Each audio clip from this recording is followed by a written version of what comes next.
మత్తయి శుభవార్త 13వ అధ్యాయము 24 నుండి 30 వచనం వరకు, మరియు దాని భావాన్ని 36 వచనం నుండి 43 వచనం వరకు ప్రభు అయిన యేసుక్రీస్తు వారు చెప్పారు. పరలోక రాజ్యానికి సంబంధించినటువంటి ఉపమానాలు ఇవన్నీ కూడా. ఒక మనుషుడు ఏం చేశాడు అంటే పొలములో మంచి విత్తనాలు విత్తాడు, గోధుమలు విత్తాడు. ఈ మంచి విత్తనాలు విత్తినప్పుడు అక్కడ పనివారు నిద్రించే సమయంలో శత్రువు వచ్చి ఏం చేశాడు అంటే గోధుమల మధ్యలో చెడ్డ విత్తనాలు అంటే గురుగులు విత్తి వెళ్ళాడట. గురుగులు అంటే తెలుసుగా మీకు? గురిగింజ తెలుసా? రైట్, చెడ్డ విత్తనాలు. సరే, కలుపు మొక్కలు ఏదో అనుకుందాం. ఈ చెడ్డ విత్తనాలు శత్రువు వచ్చి విత్తి వెళ్ళాడు. ఆ తర్వాత పనివారు కొంతకాలానికి దాన్ని గమనిస్తే 2 మొలకొచ్చాయి, 2 ఎదుగుతున్నాయి. 2 ఎదిగిన తర్వాత ఈ పనివారు గమనించారు, యజమానుడు కూడా గమనించాడు. వీటితో పాటు కలుపు మొక్కలు, గురుగులు కూడా ఎదుగుతున్నాయి కదా, మరి వీటి వల్ల ఇవి ఎదగలేవేమో, కాబట్టి ఈ చెడ్డ విత్తనాలు మొక్కలను పెరికి వేద్దాము అని చెప్పేసి అన్నారు. సామాన్యంగా మీరు గమనించండి, మంచి మొక్కల విత్తనాలు మనం విత్తుతాం కదా, చెడ్డ విత్తనాలు ఎవడు విత్తకపోయినా మీ పొలాల్లో కొన్ని కలుపు మొక్కలు వస్తుంటాయి చూసారా? మంచి మొక్కల కంటే ఎక్కువ ఇవే ఎదుగుతూ ఉంటాయి కదా. మన రోడ్ల మనం చూడండి, అసలు వాటికి ఏ మందు మాపు ఉండదు, ఎవడు విత్తనం వేయడం ఆటోమేటిక్గా మొలుస్తూ ఉంటాయి. వీటికంటే అవే ఎక్కువగా పెరుగుతూ ఉంటాయి. కాబట్టి ఇవి గమనించినటువంటి పనివారు ఏమన్నారు అంటే ఇవి పెరికి వేద్దాము అంటే యజమానుడు ఏమన్నాడు, కోత సమయం వరకు రెండిటికి కూడా అవకాశం, అంటే ఈ 2 కూడా ఉండనివ్వండి. ఎప్పటి వరకు? కోతకాలం వరకు రెండిటిని కూడా ఉండనివ్వండి. కోతకాలం వచ్చిన తర్వాత ఈ రెండిటిని కూడా పనివారు ఏం చేస్తారు అంటే వేరుపరుస్తారు. ఈ రెండిటిని వేరుపరిచిన తర్వాత గురుగులనేమో కాల్చివేస్తారు, గోధుమలనేమో కొట్లలో సమకూరుస్తారు. అప్పటిదాకా వాటిని ఎదగనివ్వండి అని చెప్పాడు. ఈ భావం ఏంటో శిష్యులకు అర్థం కాలేదు, మనకు కూడా అర్థం కాదు. ఇప్పుడంటే మనకు బైబిల్ ఉంది, చాలాసార్లు విన్నాం కాబట్టి మనకు అర్థమవుతుంది. కానీ కొంతమందికి కూడా ఈ ఉపమానము ప్రభువు చెప్పినా కూడా భావం అర్థం చేసుకోకుండా బోధించే బోధకులు కూడా కొంతమంది ఉండొచ్చు. ఎందుకొరకంటే సంఘాన్ని, ఇక్కడ పొలాన్ని సంఘంతో పోలుస్తారు చాలామంది. పొలాన్ని చాలామంది సంఘంతో పోలుస్తారు, కానీ ఇది సంఘము కాదు, ఇది లోకము. మళ్ళీ చెప్తున్నా, ఇక్కడ పొలము అంటే సంఘం కాదు, ఏంటి చెప్పండి? లోకం. యేసయ్య దాని భావాన్ని చెప్పాడు. స్వయంగా ప్రభు అయినటువంటి యేసుక్రీస్తు వారే ఆ విషయాన్ని తెలియజేశాడు. చూడండి ఒకసారి దాని భావం ఎక్కడి నుంచి చెప్పాడు అంటే 36వ వచనము నుండి 43వ వచనం వరకు. రైట్ అమ్మ, పిల్లలను బయటికి తీసుకెళ్ళండి కొద్దిగా, ఒక్క నిమిషం. 13వ అధ్యాయము 36వ వచనము నుండి 43వ వచనం వరకు నేను చెప్తాను. చూడండి అక్కడ ఏముందో చూడండి. మంచి విత్తనం విత్తినవాడు ఎవరై అంటే మనుష్య కుమారుడు. ఎవరు చెప్పండి? దాని భావాన్ని ప్రభువు చెప్పాడు. విత్తనాలు విత్తాడు ఒక ఆయన అన్నాడు కదా, ఎవరు ఆయన విత్తింది? మనుష్య కుమారుడు అంటే ఎవరు? ప్రభు అయినటువంటి యేసుక్రీస్తు వారు. పొలము దేనికి సాదృశ్యం అన్నాడు అక్కడ యేసయ్య? సంఘమా లోకమా? అది సంఘం కాదు, లోకము. పొలము ఇక్కడ లోకము, దానికి సాదృశ్యము అన్నాడు. మంచి విత్తనాలు ఏమిటాయంటే మొదటి ఉపమానంలోనేమో వాక్యము అన్నాడు. ఏది? మొదటి ఉపమానంలో విత్తనాలు వాక్యానికి సాదృశ్యము అన్నాడు. ఈ ఉపమానంలో విత్తనాలు ఎవరు అంటే రాజ్య సంబంధులు అన్నాడు. అన్నాడా? ఏమన్నాడు అక్కడ? రాజ్య సంబంధులు అంటే దేవుని యొక్క కుమారులు. గురుగులు ఎవరై అంటే దుష్టుని యొక్క సంబంధులు, అంటే దుష్టత్వం కలిగిన వారు, అపవాది సంబంధులు. ఇక ఆ తర్వాత గురుగులు విత్తినటువంటి శత్రువు ఎవడయ్యా అంటే సాతానుడు. ఎవడు చెప్పండి? గురుగులు విత్తినటువంటి శత్రువు సాతానుడు. ఆ కోత కోసేటువంటి సమయం అప్పటిదాకా ఉండనివ్వండి అన్నాడు కదా. ఈ రెండింటిని కోత కోసే సమయం ఏమిటంటే యుగ సమాప్తి, అంటే అంతం అనేది చూసారా? యుగ సమాప్తి అని చెప్పాడు. ఆ కోత సమయం. కోత కోసేవారు ఎవరో తెలుసా? ఇక్కడ దేవదూతలు. ఎవరు చెప్పండి? కోత కోసేవారు దేవదూతలు. ఏంటి కోత కోయడం అంటే యుగ సమాప్తి సమయంలో డివైడ్ చేస్తా. నేను పోను, నేను పరలోకమే పోతా అంటే అక్కడ ఊరుకునేది ఏముండదు. ఈడ్చుకెళ్ళి ఏం చేస్తారు? ఎవరో కోత కోసేది? దేవదూతలో ఈడ్చికెళ్ళి అందులో పడేస్తారు అంతే. కాబట్టి కోత కోయువారు దేవదూతలో. ఎవరు చెప్పారు ఈ భావాన్ని? స్వయంగా యేసయ్య చెప్తున్నాడు ఆ భావాన్ని. కోత కోయువారు దేవదూతలో. గురుగులు కాల్చబడము అంటే నరకములోనికి వారిని త్రోయడము అంటే ఏంటి? గురుగులు అనగా దుష్టుని యొక్క సంబంధులు. ఈ భావాన్ని ప్రభు అయినటువంటి యేసుక్రీస్తు వారే స్వయంగా ఇక్కడ చెప్పటాన్ని మనం చూస్తాం. సరే, ఇప్పుడు జాగ్రత్తగా గమనించండి. మంచి విత్తనాలు విత్తిన వారు ఎవరై అంటే ప్రభు అయినటువంటి యేసుక్రీస్తు వారు మంచి విత్తనాలు విత్తాడు. ఇప్పుడు ఈ పొలంలో మంచి విత్తనాలు ఎదుగుతున్నాయి, ఇంకా ఎదుగుతున్నాయి. ఎవరు విత్తారు ఈ విత్తనాలు? అమ్మ చెప్పండి గట్టిగా. సాతానుడు, శత్రువు అయినటువంటి సాతానుడు. దేవుడు ఈ భూమి మీద మనిషిని ఎందుకు చేశాడు అంటే దేవుని వలె, దేవుని స్వభావంలో నిత్యము కూడా బ్రతకాలి అని ఈ భూమి మీద మనిషిని దేవుడు చేశాడండి. జాగ్రత్తగా గమనించాలి. అయితే అప్పుడు చెడ్డ విత్తనం అనేది లేదు. దేవుడు మంచి విత్తనాలే విత్తాడు. మీరు ఫలించి అభివృద్ధి చెంది విస్తరించి భూమిని నిండించి దానిని మీరు లోపరుచుకునండి అన్నాడు దేవుడు. మంచి విత్తనాలే దేవుడు విత్తాడు. కానీ శత్రువు అయినటువంటి సాతానుడు వచ్చి ఏమి విత్తాడు? గురుగులు విత్తాడు. ఎక్కడ? సంఘం గురించి కాదు ఇది, ఇక్కడ లోకం గురించి మాట్లాడుతున్నాడు యేసయ్య. ఈ లోకంలో సాతానుడు ఏం చేశాడు అంటే గురుగులు అనబడినటువంటి విత్తనాలు విత్తాడు. అవేంటో మీకు తర్వాత చెప్తానులే. కానీ ఇప్పుడు లోకంలో నీతిమంతులతో పాటు ఎవరు ఎదుగుతున్నారు అంటే లోకస్తులు, దుష్టుని సంబంధులు కూడా ఎదుగుతున్నారా లేదా? ఇంకో రకంగా చెప్పాలి అంటే విశ్వాసుల కంటే దేవుని పిల్లల కంటే ఎక్కువ వాళ్ళే ఎదిగినట్లుగా అనిపిస్తూ ఉంటుంది. ఆత్మికంగా కాదు, శారీరకంగా మాట్లాడుతున్నాను. ఆస్తిపరంగా కావచ్చు, అంతస్తుల పరంగా కావచ్చు, ఆరోగ్యపరంగా కావచ్చు, అన్ని విషయాల్లో కూడా శారీరకంగా వాళ్ళే మెరుగుపడినట్లుగా అనిపిస్తూ ఉంటుంది లోకంలో. కాబట్టి విశ్వాసుల కంటే, లేకపోతే ప్రార్థించేటువంటి క్రైస్తవుల కంటే ఎక్కువగా ఎవరు ఎదుగుతున్నారు? ఇప్పుడు లోకస్తులు ఎదుగుతున్నారు. ఆ లోకస్తులు ఎదుగుతున్నప్పుడు కొంచెం మనకు బాధ ఉంటుంది. ఎందుకు బాధ ఉంటుందంటే, అరే నేను ప్రభువును నమ్మాను కదా, క్రీస్తునందులో విశ్వాసం ఉంచాను, యథార్థంగా జీవిస్తున్నాను, నాకంటే వాళ్ళే బాగున్నారు, నాకంటే వాళ్ళే ఆరోగ్యంగా ఉన్నారు, నాకంటే వాళ్ళు బిల్డింగులు కడుతున్నారు, ఆస్తులు సంపాదించుకుంటున్నారు, నేను ప్రభువును నమ్మి నేనేంటి ఇలా ఉన్నాను అని ఎన్నిసార్లు బైబిల్లో ఆసాపులాగా మనం అనుకుంటాం. అవునా కదా? ఆసాపు అలాగే అనుకున్నాడు. ఏమని? అసలు నేను ఇక యథార్థంగా ఉండడం వేస్ట్, ఉపవాసం ఉండడం వేస్ట్, ప్రార్థన చేయడం వ్యర్థం, ఎందుకంటే వాళ్ళు పాపం చేసే వాళ్ళే నాకంటే ఎక్కువ అభివృద్ధి పరచబడుతున్నారు కదా. ఏమన్నాడు ఆసాపు? నేను కూడా పాపం చేసేస్తా, నేను కూడా నీతిని వదిలేస్తా, ఇక నేను కూడా ప్రభు సన్నిధిని వదిలేస్తా, దీని సంగతి ఏంటో తేల్చుకుందామని మందిరానికి వెళ్ళాడండి. ఎక్కడికి వెళ్ళాడు? మందిరానికి వెళ్ళాడు. దేవుణ్ణి అడిగి ఆ సంగతి ఏంటో తేల్చుకుందాం అనుకున్నాడు. దేవుడు తన ప్రత్యక్షతను కనపరిచాడు. ఏమయ్యా ఆసాబు, ఎందుకయ్యా అంత కడుపు మంట? ఇదిగో గురుగులు, ఆ తర్వాత గోధుమలు. ఈ గురుగులు సాతానుడు విత్తాడు కదా, ఈ వాటితో పాటు గురుగులు కూడా పెంచబడుతున్నాయి. యుగ సమాప్తి వరకు నేను అవకాశం ఇచ్చాను, బతకని, కొంతకాలం సుఖంగా బతకని.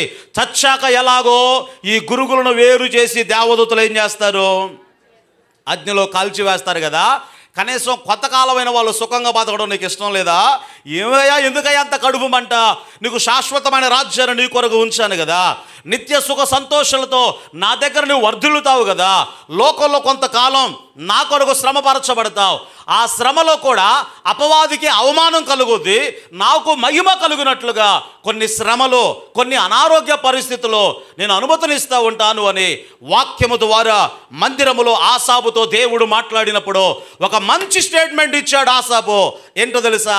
అవన్నీ తెలుసుకున్నాక ఆకాశమందు నీవు నాకుండగా లోకములోనిది ఏది కూడా నాకు అక్కర్లేదు అన్నాడు. ఆమెన్ చెప్పండి గట్టిగా.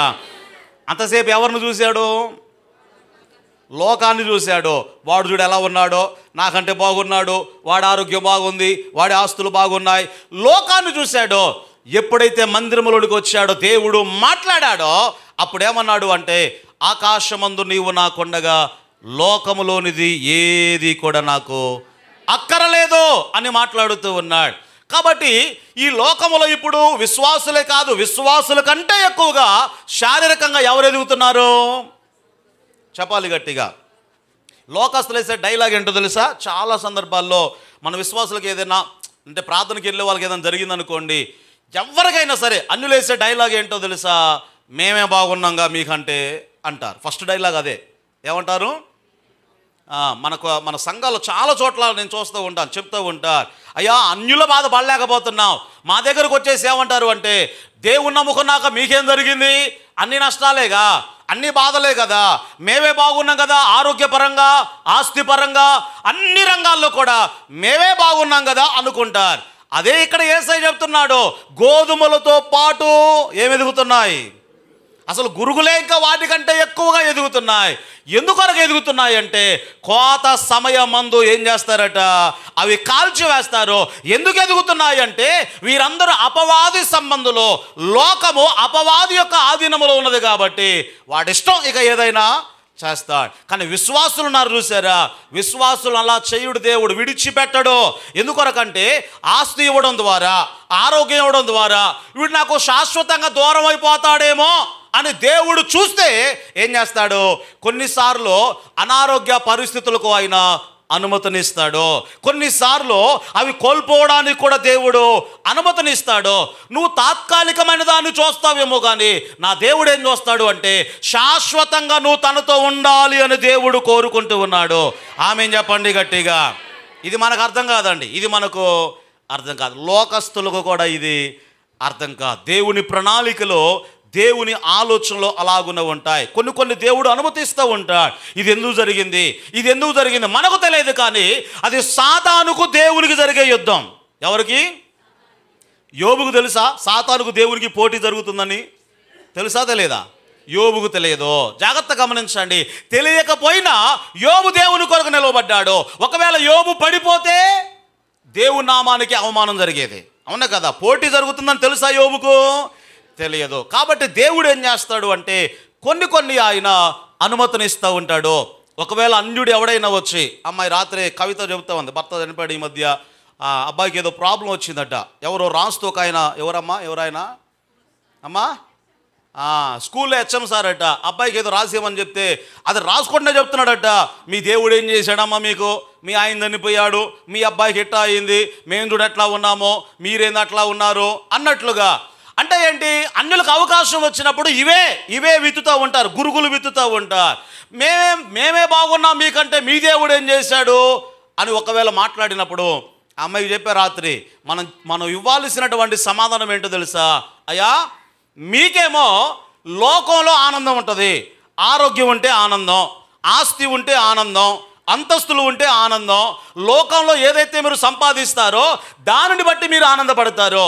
కానీ మన ఆనందం ఎవరిలో ఉండాలి అంటే దేవుడిలో ఉంటుంది. కాబట్టి ఆరోగ్యం ఉన్నా ఆనందపడతాము, ఆరోగ్యం లేకపోయినా కూడా ఆనందపడతాము. ఎందుకొరకాయ అంటే మన ఆనందం దానిలో కాదు, ప్రభువులో. కాబట్టి ఆమేన్ చెప్పండి గట్టిగా. ప్రభువులో ఆనందపడేవాడు ఆస్తి పోయినా ఆనందపడతాడు, ఉన్నా ఆనందపడతాడు. ప్రభువులో ఆనందపడేవాడు ఆరోగ్యం ఉన్నా ఆనందపడతాడు, ఆరోగ్యం కోల్పోయినా కూడా ఆనందపడతాడు. మరి లోకస్తుల ఆనందం అట్లా కాదు, ఆరోగ్యం కోల్పోయినప్పుడు బాధపడతారు, ఆరోగ్యం ఉన్నప్పుడేమో ఆనందపడతారు. అది వ్యత్యాసం. కానీ మనం గ్రహించాల్సింది ఏమిటంటే, అలాంటి పరిస్థితుల్లో కూడా నువ్వు ప్రభువులో ఆనందపడితే ఆ శ్రమలో దేవుని నామం మహిమపరచబడుద్ది, అపవాదేమో సిగ్గుపడతాడు. అందుకు దేవుడు ఏం చేస్తాడు అంటే, శ్రమలు అనారోగ్య పరిస్థితులు ఆయన అనుమతిని ఇస్తూ ఉంటాడు. అర్థమైన వారు స్తోత్రం చెప్పండి గట్టిగా. హల్లెలూయా. రైట్. ఇప్పుడు లోకంలో గోధుమలతో పాటు ఏమి ఎదుగుతున్నాయి చెప్పండి? గురుగులు కూడా ఎదుగుతూ ఉన్నాయి. ఆసాపులాగా అనుకోమాక నేను కూడా నీతిని వదిలేస్తా, వాళ్ళలాగా బతికేస్తాను, వాళ్ళలాగా లంచాలు తీసుకుంటాను, వాళ్ళలాగా అన్యాయం చేసి సంపాదిస్తాను అని అనుకోమాక దేవునికి అప్పగించుకో, దేవుని వాక్యానికి అప్పగించుకో. మందిరంలోకి వచ్చినప్పుడు వాక్యము ద్వారా దేవుడు ఏం చేశాడు అంటే ఆసాబుతో మాట్లాడినప్పుడు ఏమని తీర్మానించుకున్నాడంటే, ఇక అసలు నువ్వే నాకుంటే లోకములోనిది ఏది కూడా నాకు అక్కర్లేదు. చాలాసార్లు మీకు చెప్పే కదా, సూర్యుడే మన పక్షంగా ఉన్నప్పుడు చుక్కలన్నీ మన చుట్టాలే. ఆమేన్ చెప్పండి గట్టిగా. మీకు అర్థమవుతుందా? సూర్యుడే మన పక్షంగా ఉన్నప్పుడు చుక్కలన్నీ మన చుట్టాలి. ఆ చుక్క కావాలి, ఇది కావాలి, ఇది కావాలి అనుకోవడం కాదు. అసలు సూర్యుడే, యేసయ్యే మన పక్షంగా ఉన్నప్పుడు ఇక లోకంలో ఉన్నదంతా ఎంత. కాబట్టి మన తీర్మానం ఎలా ఉండాలి అంటే, ఆకాశమందు నీవు నాకుండగా లోకములోనిది ఏది కూడా నాకు అక్కర్లేదు. అందరు చెప్పండి ఈ మాట ఒకసారి హృదయపూర్వకంగా చెప్పండి. గుండె మీద చేసుకొని చెప్పండి. ఒక అయ్యగారు అన్నాళ్ళే, నేను కూడా అదే చెప్తా. ఇప్పుడు కూడా గుండె మీద చేసుకొని ఎందుకు చెప్తానంటే, అబద్ధం చెప్తే గుండెకి చేస్తారని. రైట్, ఇప్పుడు చెప్పండి ఒకసారి. ఒక చెయ్యి పైకి ఎత్తండి, ఒక చెయ్యి గుండె మీద వేసుకొని గట్టిగా చెప్పండి అందరు ఒకసారి. ఆకాశమందు నీవు నాకుండగా లోకములోనిది ఏది కూడా నాకెళ్ళి కాకుండా పైకి చూసి చెప్పండి ఒకసారి. రోజు ఇదే మాట చెప్పండి లేవగానే. ఆమేన్ చెప్పండి గట్టిగా. హల్లెలూయా. ఎందుకంటే మన ఆనందము ఆస్తిలో, ఆరోగ్యంలో, అంతస్తుల్లో కాదు, ఎవరిలో? ప్రభువులో మనం ఆనందపడితే ఆరోగ్యం ఉన్న స్తోత్రమే, ఆరోగ్యం లేకపోయినా కూడా స్తోత్రమే. కాబట్టి లోకంలో గోధుమలతో పాటు ఏవి ఎదుగుతున్నాయి? ఇప్పుడు గురుగులు కూడా ఎదుగుతున్నాయి. ఇది సంఘానికి సంబంధించినది కాదు. చాలామంది తప్పుగా బోధిస్తారు దీన్ని. ఒకవేళ సంఘంలో దేవుడు అవిశ్వాసులు కూడా అవకాశం ఇచ్చాడు, దుష్టులు కూడా అవకాశం ఇచ్చాడు. ఎప్పటిదాకా? కోతకాలం దాకా అవకాశం ఇచ్చాడంటే అది సంఘం అవ్వదు. అప్పుడు అది లోకానికి సంఘానికి అసలు తేడా అనేదే ఉండదు. ఓడ తయారు చేసిన నోవహు ఏం చేశాడు అంటే, ఓడలోనికి నీరు ప్రవేశించకుండా ఉండాలి అని ఆ ఓడ చుట్టూ కూడా ఏం పూశాడు? కీలు పూశాడు. సంఘానికి కీలు అనేది లేకపోతే, దేవుని యొక్క పవిత్రత అనేది సంఘానికి లేకపోతే, దుష్టులకు ఒకవేళ అవకాశం ఇస్తే అసలు లోకానికి సంఘానికి తేడా అనేది ఉండదు. కీలు పుయ్యబడలేదు అనుకోండి, ఇప్పుడు నీళ్ళన్నీ ఓడలోనికి వస్తాయి. అసలు బయటకు ఓడకి ఇప్పుడు తేడా అనేది లేదు కదా. సంఘానికి కీలు పుయ్యబడాలి. సరే, ఇప్పుడు జాగ్రత్తగా గమనించండి. ఎందుకొరకు ఇది సంఘము కాదు అంటే, సంఘము దుష్టులను సహించలేదు. బైబిల్లో యోహాను గారు ఉత్తరాన్ని రాస్తూ సంఘానికి రాస్తూ ఏమన్నాడు అంటే, మొదటి సంఘం కదా, ఎఫెసీ సంఘానికి రాస్తూ, నీవు దుష్టులను సహింపలేవనియో అపోస్తులు కాకయే అపోస్తులమని చెప్పుకునే వారిని కూడా నువ్వు పరీక్షించి ఏం చెప్పావు? వారు అబద్ధికులని నీవు గ్రహించావు. ఆమేన్ చెప్పండి గట్టిగా. అంటే ఈ సంఘం ఏ సంఘము అంటే, దుష్టులను సహించలేనటువంటి సంఘము. దుష్టులో సంఘములో ఉన్నవారితో పాటు ఎదగడానికి దేవుడు అనుమతిని ఇవ్వడు. బైబిల్ ఒక ఉదాహరణ మీకు జ్ఞాపకం చేస్తాను. కొరింథీయులకు రాసినటువంటి మొదటి పత్రికలో 5వ అధ్యాయంలో మీరు చూస్తే, ఈ సంఘములో భయంకరమైనటువంటి వ్యభిచారం జరుగుతూ ఉంది. ఎంత భయంకరం అంటే, తండ్రి యొక్క భార్య అంటే తల్లి, ఈ కుమారుని యొక్క తల్లి చనిపోయిందట. తల్లి చనిపోయిన తర్వాత ఈ తండ్రి ఏం చేశాడు అంటే, వేరే ఆమెను పెళ్లి చేసుకున్నాడు. అంటే లేదా తీసుకొచ్చుకున్నాడు అనుకుందాం. వేరే ఆమెను తీసుకొచ్చుకున్నాడు. వేరే ఆమెను తీసుకొచ్చుకున్నప్పుడు ఈ కుమారుడు ఏం చేశాడు అంటే, తన తండ్రి తెచ్చుకున్న ఆమెను ఉంచుకున్నాడట. అంత క్లియర్గా రాశాడు పౌలు అక్కడ. తన తండ్రి తెచ్చుకున్న ఆమెను కుమారుడు ఉంచుకున్నాడట. అంత భయంకరంగా అక్కడ వ్యభిచారం జరుగుతున్నా ఆ వ్యక్తిని ఏం చేశారు అంటే, సంఘములోనికి ఆహ్వానించి ఎవరు కూడా ఆ వ్యక్తిని బహిష్కరించలేదు. లోకం ఎదుట అది దేవునికి అవమానకరంగా ఉన్నప్పుడు ఆ వ్యక్తిని బట్టి పౌలు గారు ఉత్తరాన్ని వ్రాస్తూ ఉన్నాడు. ఇప్పుడు చదవండి ఒకసారి 5వ అధ్యాయములో మొదటి వచనము నుండి మనం చదువుకుంటే అక్కడ రాయబడిన మాట తీసారా? అందరు తీయండి ఒకసారి ఆ మాట. కొరింథీయులకు రాసిన మొదటి పత్రిక 5వ అధ్యాయము మొదటి వచనములో నుండి ఆ మాట మనం చదువుకుందాం. అందరూ చూడాలి చదువుతున్నప్పుడు. జారత్వము ఉన్నదని ఎవరిలో? అమ్మా, మీలో అంటే ఎవరిలో? కొరింథీ సంఘాన్ని బట్టి మాట్లాడుతున్నాడు కదా. మీలో అంటే సంఘములో జారత్వం ఉన్నదని ఒక వదంతి కలదు. అంటే ఇప్పుడు సంఘములో వదంతి ఉన్నది కదా, అది క్లియర్గా మెన్షన్ చేశాడు అక్కడ. ఏమన్నాడు అంటే, మీలో ఒకడు తన తండ్రి భార్య అంటే ఏం కావాలి ఆయనకి? అమ్మా, ఎంత భయంకరమైన వ్యభిచారం అది కదా. తన తండ్రి భార్య అంటే ఆల్రెడీ తల్లి చనిపోయింది. చనిపోయాక వీడు ఏం చేశాడు? పెళ్లి చేసుకున్నాడో లేకపోతే ఒక ఆమెను తెచ్చుకున్నాడో. ఆ తెచ్చుకున్న ఆమెను ఎవరు ఉంచుకున్నారు? కుమారుడు. వ్యభిచరించాడు ఆమెతో. అలాంటి వారిని కూడా ఏం చేశారు అంటే చూడండి ఒకసారి, అలాంటి తన తండ్రి భార్యను ఉంచుకున్నాడట అని చెప్పేసి పౌలు రాస్తూ ఏమన్నాడు, ఇలాంటి వ్యభిచారము ఇలాంటి జారత్వము అన్యుల్లో కూడా జరగదు అన్నాడు. ఏమన్నాడు?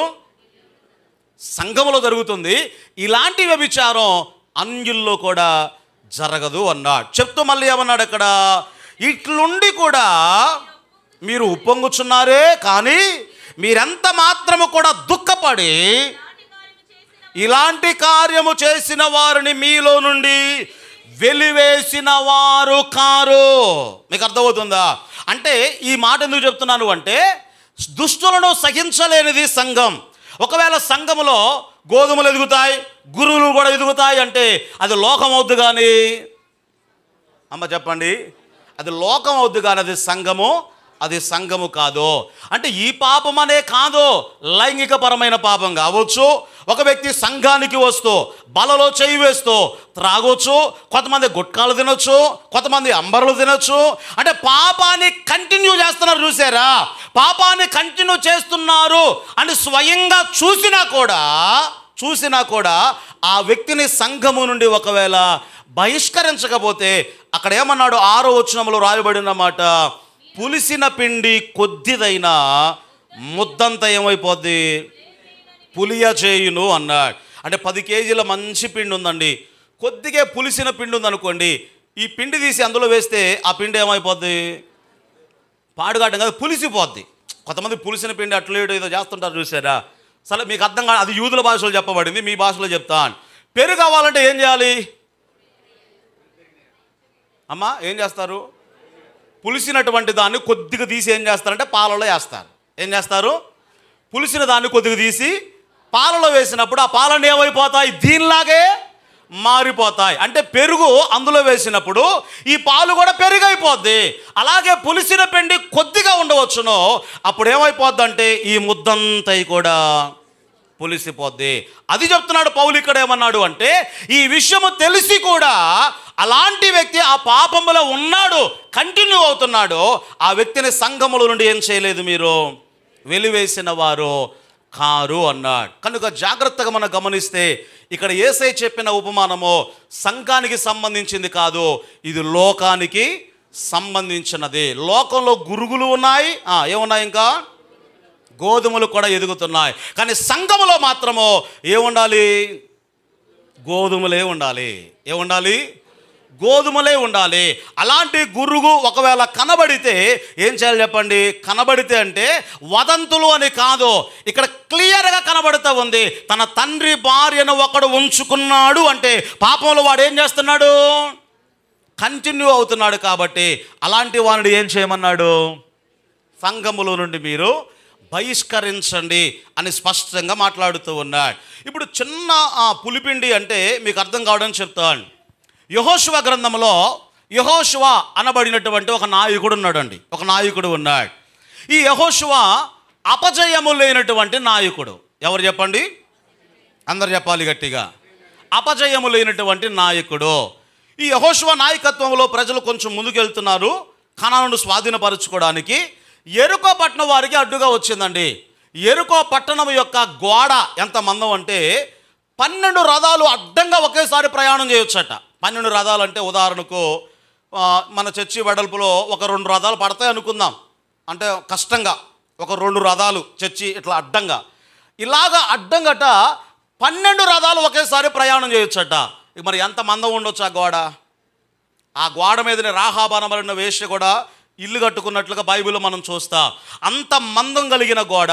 ఇప్పుడు యెరికో పట్టణాన్ని జయించాలి అంటే ఏం కూల్చేయాలి? ఆ కోట గోడలో కోల్చబడాలి. అంత మందం కలిగినటువంటి కోట గోడలో. కానీ ప్రభువు చెప్పాడు కదా, ఆ గోడలు కోల్చబడతాయి, మీరేం చేయనక్కర్లా. అప్పుడు బ్లాస్టింగులు ఇవన్నీ కూడా ఏం లేవు కదా. అయితే మీరు స్తుతించండి, కేకలు వేయండి అని ప్రభువు చెప్పాడు. ఆ ప్రాసెస్ అంతా ప్రభువు చెప్పాడు. 7 రోజులు ఏం చేయాలో, 7వ రోజు ఏం చేయాలో అవన్నీ కూడా ప్రభువు చెప్పాడు. ఆ పట్టణాన్ని నేను మీకు ఇచ్చేస్తాను, అప్పగిస్తాను. కానీ మీరు చేయాల్సింది ఒకటి ఉంది. ఏం చేయాలి అంటే, ఆ పట్టణము శపించబడింది కాబట్టి అందులో నుండి ఏది కూడా మీరు తీసుకొని రావద్దు. ఏది తీసుకొని రావద్దంటే చీపురు పల్లేగా, లేకపోతే పొలాలు చీపిరి కాదు, అది విలువ తక్కువదైనా కూడా ఆ పట్టణానికి సంబంధించింది ఏది కూడా మీరు తీసుకురావద్దు అన్నాడు. సరే వెళ్ళారు, యుద్ధం చేస్తున్నారు, అందరూ యుద్ధం చేస్తూ ఉంటే ఆకాన్ అనబడిన వ్యక్తి మాత్రం ఏం చేశాడు? అమ్మా, అందరేమో యుద్ధం చేస్తూ ఉంటే ఈయన పని ఏందే, వాళ్ళేమో యుద్ధంలో ఉన్నారు, ఈయన ఏ పని మీద ఉన్నాడు? మంచి మంచి వస్త్రాలు, విలువైన వస్త్రాలు, బంగారం ఎక్కడుందా, వెండి ఎక్కడ ఉందా అని చూసేసి అవన్నీ తీసుకున్నాడు. తీసుకువెళ్ళి ఎవరికి తెలియకుండా ఏం చేశాడు అంటే గుడారంలో పాతి పెట్టేశాడు. ఆకాను బుద్ధిహీనుడేం కాదు, భయంకరమైనటువంటి పాపం చేసిన వాడేం కాదు. కొరింథీ సంఘానికి ఉత్తరాన్ని వ్రాస్తూ పౌలు ఏమన్నాడు తెలుసా? అరణ్యములో కొంతమంది విగ్రహారాధన చేసి నశించిపోయారు, కొంతమంది వ్యభిచారం చేసి నశించిపోయారు, మరికొంతమంది తిండిబోతుతనం వలన నశించిపోయారు, ఇలాగన దేవునికి వ్యతిరేకించి కొంతమంది చనిపోయారు. మరి పాపాలన్నీ జయించి దాటుకుంటూ వచ్చాడా లేదా ఆకాను? వ్యభిచారానికి పడిపోలా, లేకపోతే తాగుబోతనానికి పడిపోలేదు, దేవునికి వ్యతిరేకించడం ఆ పాపానికి పడిపోలేదు, విగ్రహారాధన పాపానికి పడిపోలేదు. మరి దేనికి పడిపోయాడు? చెప్పండి గట్టిగా. విలువైన వస్త్రాలు.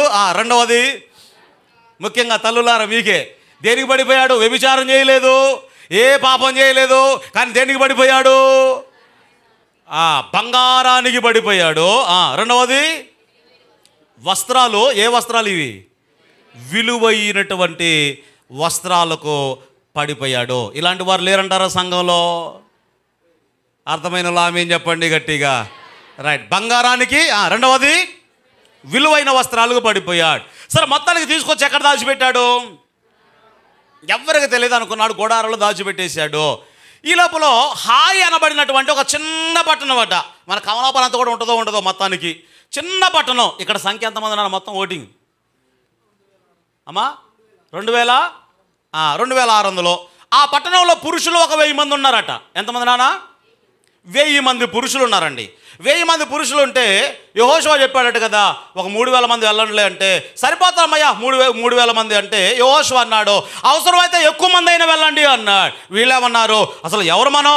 ఎరుకో పట్టణాన్ని జయించాం, పెద్ద పెద్ద ఫిలిస్తీ దేశాలను జయించాం, ఎంత ఈ పట్టణం? 3000 మంది పోతే సరిపోద్దులే అని 3000 మంది వెళ్ళారట 1000 మందిని చంపడానికి. 3000 మంది పోతే ఆ పట్టణస్తులు వేళ్ల మీద తిరగబడి తరిమి దాదాపుగా 36 మందినా, ఎంతమంది నానా? 36 మందా 38 మందినో చంపేశారట. 36 మంది అనుకుంటా. 36 మందిని చంపేశారండి. ఇప్పుడు జాగ్రత్తగా గమనించండి, 36 మంది పురుషులు చనిపోయారు అంటే 36 కుటుంబాలు రోడ్డున పడ్డాయి, 36 మంది స్త్రీలు వెధవరాండ్రైపోయారు. ఇలా కావడానికి కారణం ఎవడో తెలుసా? ఆకాను. ఎవరు చెప్పండి? వాడొక్కడు నేనే కదా చేసింది అనుకున్నాడు, కానీ వాడు చేసినటువంటి పాపాన్ని బట్టి 36 కుటుంబాలు రోడ్డున పడ్డాయి. అంత మాత్రమే కాదు, ఇక ఆ తర్వాత యెహోషువ తన వస్త్రాలు చింపుకొని ఏడుస్తున్నాడట. అయ్యో ప్రభువా, చిన్న పట్టణం ఎదుట మేము ఓడిపోయామంటే ఇక మిగతా పట్టణస్తులందరూ బలాన్ని తెచ్చుకుంటారు కదా, మా మీదకు యుద్ధానికి వచ్చి మమ్మల్ని ఓడిస్తారు కదా, ఎందుకు ఇలా చేశావు? మనం చేసిన తప్పులు కూడా కొన్నిసార్లు ఎవరిని అడుగుతాం? దేవుని అడుగుతూ ఉంటాం. ఎందుకు ఇలా చేసావు అంటే అప్పుడు దేవుడు ఒక మంచి మాట అన్నాడండి. చూడండి ఒకసారి, యెహోషువ గ్రంథముల నుండి 7వ అధ్యాయము 11వ వచనాన్ని మనం చదువుకుందాం.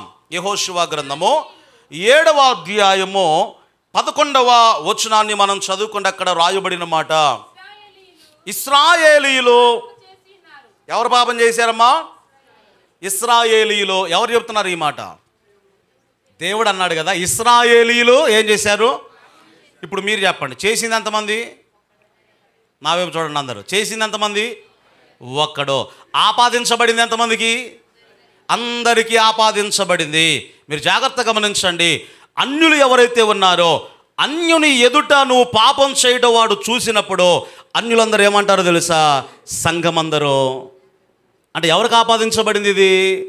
ఒక వ్యక్తి చేసినటువంటి పాపము సంఘమంతటికి కూడా ఆపాదించబడింది. ఇక్కడ ప్రభు అన్నాడు కదా, ఆకాను పాపం చేస్తే సంఘమంతటికి ఆపాదించి మాట్లాడుతున్నాడు కదా. ఇశ్రాయేలు ప్రజలు పాపమును చేసి ఉన్నారు. ఎప్పుడైతే ఆ పాపానికి పరిహారం జరిగిందో అప్పుడు దేవుడు తన కృపనిచ్చాడు. ఇక్కడ కూడా మనం చదువుకుంటే సంఘములో ఇలాంటి కార్యము జరిగినప్పుడు ఆ వ్యక్తిని ఏం చేయమన్నాడు అంటే సాతానుకు అప్పగించండి అన్నాడు. చదవండి ఒకసారి కొరింథీయులకు రాసిన మొదటి పత్రికలో 5వ అధ్యాయముల నుండి 13వ వచనముల నుండి వాక్య భాగాన్ని మనం చదువుకుందాం. చూడండి ఒకసారి.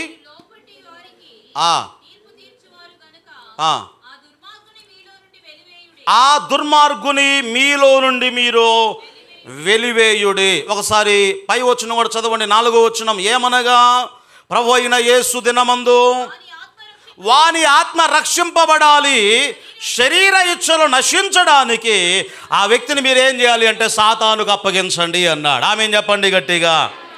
అంటే ఏంటి దీని అర్థం? ఆ వ్యక్తి పూర్తిగా లోకంలో కలిసిపోవాలని కాదు. యేసయ్య దినము వచ్చే లోపల వాడు మారు మనసు పొందాలి, వాడు రక్షింపబడాలి. కాబట్టి రక్షింపబడినట్లుగా ఆ వ్యక్తిని ఏం చేయమన్నాడు? సంఘముల నుండి వెలివేసి సాతానుకు అప్పగించండి. అలా అప్పగించిన తర్వాత మళ్ళీ 2వ ఉత్తరాన్ని రాస్తూ కొరింథీ సంఘానికి పౌలు గారు ఒక మాట చెప్పాడు. చూడండి ఒకసారి. కొరింథీయులకు రాసినటువంటి 2వ పత్రికలో 2వ అధ్యాయము 5-6 వచనాలు మనం చదువుకుంటే చూడండి ఒకసారి.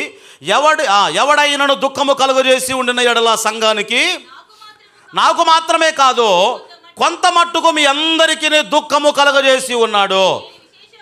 నేనిక విశేష భారము వాని మీద మోపగోరక ఈ మాట చెప్పుచున్నాను. అట్టి వానికి మీలో ఎక్కువ మంది వలన కలిగినటువంటి ఈ శిక్ష ఇక చాలు అన్నాడు. ఏ శిక్ష? సంఘముల నుండి ఆ వ్యక్తిని వెలివేశారు కదా, ఇక ఈ శిక్ష వానికి చాలును అన్నాడు. తర్వాత ఏమన్నాడు? గనుక మీరిక వారిని శిక్షింపక క్షమించి ఆదరించుట మంచిది, లేకపోతే ఒకవేళ వాడు అత్యధికమైన దుఃఖములో మునిగిపోతాడు. ఆమేన్ చెప్పండి గట్టిగా. వెలివేయండి, కానీ అలా వదిలేయొద్దు అన్నాడు. వాడు మారు మనసు పొందితే మళ్ళీ ఏం చేయమన్నాడు? చెప్పండి గట్టిగా. మళ్ళీ ఏం చేయమన్నాడు? సంఘములోనికి ఆ వ్యక్తిని మీరు చేర్చుకొనండి అన్నాడు. అంటే ఇదంతా మీకు ఎందుకు చెప్తున్నాను అంటే దేవుని యొక్క సంఘము యేసయ్య శరీరము. యేసయ్య శరీరములో అపవిత్రత అనేది లేదు. ఆయన శరీరము పవిత్రమైనది. ఒకవేళ నీ శరీరములో కొంచెం ఏదైనా చెడు ఉందనుకోండి, చెడు అంటే ఉదాహరణకు గాయమైంది, మీకు గాయమయ్యాక ఆ సీము ఆ రక్తం మీద ఉంటుంది కదా, అది అలాగే ఉందనుకోండి, ఆ శరీరాన్ని ఏం చేస్తుంది? కొద్ది కొద్దిగా తినేస్తూ ఉంటుంది. ఇప్పుడు యేసయ్య శరీరము పవిత్రమైంది కదా, యేసయ్య సంఘము పవిత్రమైనది కదా, పులిపిండి కొద్దిగా ఉన్నా సరే దాన్ని ఏం చేయమన్నాడు? దాన్ని తీసివేయండి అని చెప్తూ ఉన్నాడు. కాబట్టి యేసయ్య చెప్పినటువంటి ఉపమానం ఏదైతే ఉందో ఇది సంఘానికి సంబంధించినది కాదు, ఇది లోకానికి సంబంధించినది. ఇప్పుడు అంశంలోనికి వద్దాం. మత్తయి శుభవార్తలోనికి రండి. చివరిగా మాటలు చదువుకొని మనము ప్రార్థనలోనికి వెళ్దాం. ఈ మత్తయి శుభవార్తలో యేసుక్రీస్తు వారు చెప్పినటువంటి ఉపమానంలో నేను మంచి విత్తనాలు విత్తాను కానీ సాతానుడు వచ్చి ఏ విత్తనాలు విత్తాడు? అమ్మా, గురుగులు విత్తాడు. ఏంటి వాడు విత్తినటువంటి గురుగులు? టకటక 5 నిమిషాలు ముగించేస్తాను. ఆదికాండంలోనికి వద్దాం ఒకసారి. ఆదికాండం 2-3 అధ్యాయాలు చివరిగా మాటలు చదువుకొని మనము ప్రార్థనలోనికి వెళ్దాం. ఆదికాండము 2-3 అధ్యాయాల్లో మనం చదువుకుంటే దేవుడైనటువంటి యెహోవా నరుని సృజించినటువంటి తర్వాత ఒక మంచి విత్తనాలు వాడిలో విత్తాడండి దేవుడు. ఏంటి ఆ విత్తనాలు అంటే చూడండి, 2వ అధ్యాయములో నరుని దేవుడు ఏదేను తోటలో ఉంచెను, ఆ తోటను కాయుటకును 2వ అధ్యాయము 15వ వచనం చూడండి ఒకసారి.